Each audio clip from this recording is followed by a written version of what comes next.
Family महल्ले तरबियत है, यानी यहाँ ट्रेनिंग की जा सकती है। आप खुद को ट्रेन करेंगे, आप बच्चों की तरबियत करेंगे, आप खुद की तरबियत करेंगे। फैमिली सिस्टम में आना यानी खुद को एक लेवल से निकाल कर दूसरे लेवल पर ले जाना। अब ये जो बात है यहाँ पर बहुत ज़रीफ़ नोकात है, यानी प्रिसाइज़ पॉइंट्स है, वो ये कि तरबियत करना किस मामले में? देखिए, पहले जब आप शादीशुदा नहीं थे, तो आपका सब्र एक लेवल पर था।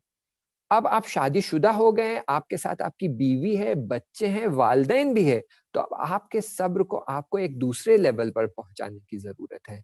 पहले आपके अंदर एक्स लेवल ऑफ मैच्योरिटी थी, अब आपको वो वाई लेवल ऑफ मैच्योरिटी तक पहुँचाना है। पहले आपके अंदर एक एक्स लेवल ऑफ कॉम्प्रोमाइज़ का एलिमेंट था, आप सिर्फ़ चंद अफ़राद के साथ कॉम्प्रोमाइज़ करते थे, अब आपको एक अलग लेवल से कॉम्प्रोमाइज़ करने की ज़रूरत है। पहले आपके अंदर सैक्रिफाइस का जज़्बा जो था, वो अलग जज़्बा था। अब आपको सैक्रिफाइस का जज़्बा जो है, वो एक अलग लेवल पे पहुँचाना है। क्यों ये करना है? क्योंकि ये चीज़ें खुदा की निगाह में इम्पोर्टेंट है। फैमिली सिस्टम को बाकी रखना खुदा की निगाह में इम्पोर्टेंट है। इसलिए ज़रूरी है कि हम खुद को ट्रेन करें ये सारी चीज़ों में, और पहले दिन से ट्रेनिंग नहीं होती है। जैसे ही शादी हो गई, आप जॉइंट फैमिली वाले सिनेरियो में आ गए हैं, तो पहले दिन से ट्रेनिंग नहीं होती, आपको धीरे-धीरे प्रैक्टिस करना पड़ता है।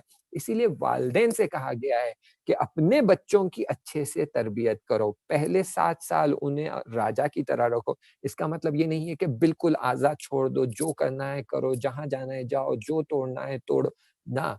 राजा की तरह रखो, यानी एक राजा के विक़ार की तरह रखो कि राजा जो अक्लमंद राजा है, उस तरह से उसको सिखाओ कि अगर तुम कोई चीज़ की माँग भी कर रहे हो, तो बच्चेगाने जो बी-अक्ल राजा है वैसे नहीं, एक राजा जो दानिशवर है, अक्लमंद है, वो कैसे अपनी हुकूमत चलाता है, किस चीज़ की माँग करता है, किस शाइस्ता और वर्दी चीज़ों की माँग करता है, इस तरह अपने बच्चों को सिखाएँ कि वो राजा कैसे रहें।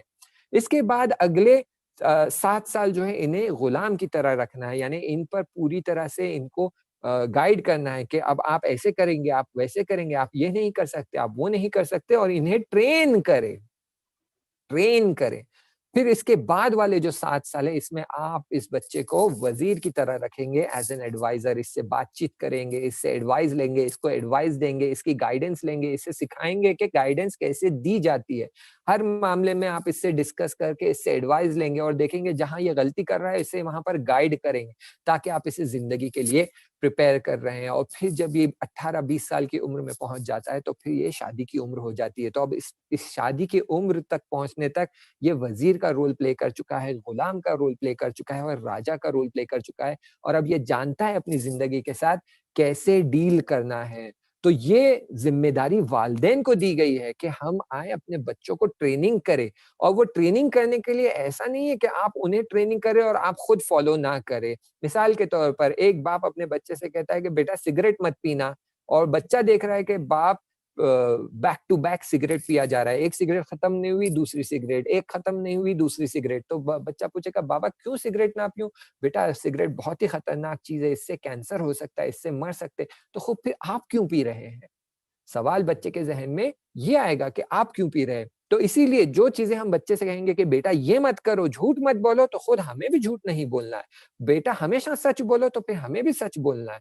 बेटा हमेशा ऑनेस्ट रहना, तो हमें भी ऑनेस्ट रहना है। बेटा हमेशा वालिदैन की बात सुनना, मैं बाप हूँ तुम्हारा, मेरी बात सुनो, तो तुम्हें भी अपने बाप की बात, अपनी माँ की बात सुनना ज़रूरी है। बेटा मम्मा की रिस्पेक्ट करो, तो आपको खुद भी अपनी बीवी की रिस्पेक्ट करने की ज़रूरत है। जब तक बच्चा ये नहीं देखेगा, वो ये नहीं सीखेगा। तो फैमिली एक ट्रेनिंग ग्राउंड है और प्रैक्टिस करने की ग्राउंड है कि जहाँ आप प्रैक्टिस करेंगे, तो बच्चा आपसे देखकर सीखेगा।